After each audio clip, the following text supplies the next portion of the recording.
ഇന്ന് രാജിത തിരുനാൾ.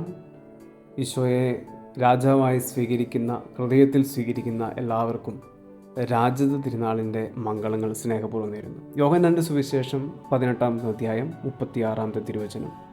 ഈശോ പിലാത്തോസിനോട് പറയുന്നുണ്ട്, എൻ്റെ രാജ്യം ഐഹികമല്ല, ഈ ഭൂമിയിൽ സ്ഥാപിക്കപ്പെടാത്ത എന്നാൽ ഹൃദയങ്ങളിൽ സ്ഥാപിക്കപ്പെട്ടിട്ടുള്ള ഒരു രാജ്യമാണ് ഈശോയുടേത്. ഒരു രാജാവിനുണ്ടായിരിക്കേണ്ട സിംഹാസനം അത് ഈശോയെ സംബന്ധിച്ചിടത്തോളം കുരിശിലായിരുന്നു. അവൻ്റെ കിരീടം മുൾക്കിരീടമായിരുന്നു. അവൻ്റെ പ്രജകൾ എന്ന് പറയുന്നത് ഈശോയെ ഹൃദയത്തിൽ സ്വീകരിച്ചിട്ടുള്ളവർ മാത്രമാണ്. ഈശോയുടെ ജനനത്തെക്കുറിച്ച് പരിശുദ്ധ അമ്മയ്ക്ക് ലഭിച്ച അറിയിപ്പിൽ ഗബ്രിയേൽ ദൂതൻ പറയുന്ന ഒരു കാര്യമുണ്ട്. ലൂക്കായുടെ സുവിശേഷം 1-ാമത്തെ അധ്യായം 33-ാമത്തെ തിരുവചനം. അവൻ്റെ രാജ്യത്തിന് അവസാനം ഉണ്ടാവുകയില്ല. അവൻ്റെ രാജ്യത്തിന് അവസാനം ഉണ്ടാവുകയില്ല.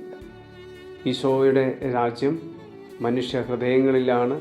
ഈശോ ഭരണം നടത്തുന്നത് മനുഷ്യ ഹൃദയങ്ങളിലാണ്. എന്നെ നയിക്കുന്നതും പരിപാലിക്കുന്നതും ദൈവമാണ് എന്ന ബോധ്യവും ക്രിസ്തുവിനാൽ നയിക്കപ്പെടുന്ന വ്യക്തികളുമാകുമ്പോൾ ഈശോ നമ്മുടെ രാജാവായിട്ട് മാറും. നമ്മുടെ ഹൃദയങ്ങളെ ഭരിക്കുന്ന ഈശോയെ ഹൃദയത്തിൽ സ്വീകരിക്കാം.